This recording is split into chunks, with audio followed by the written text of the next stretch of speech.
தேவன் எனக்கா ஏதாகிலும் செய்திடுவார் என்றாகிலும் என்னை மறந்தது உண்டா? என் தேவன் எனக்கா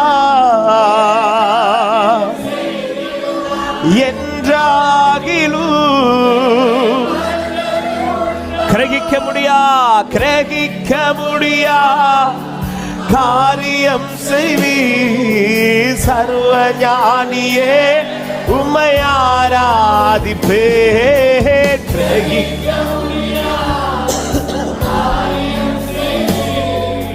சர்வ ஞானியே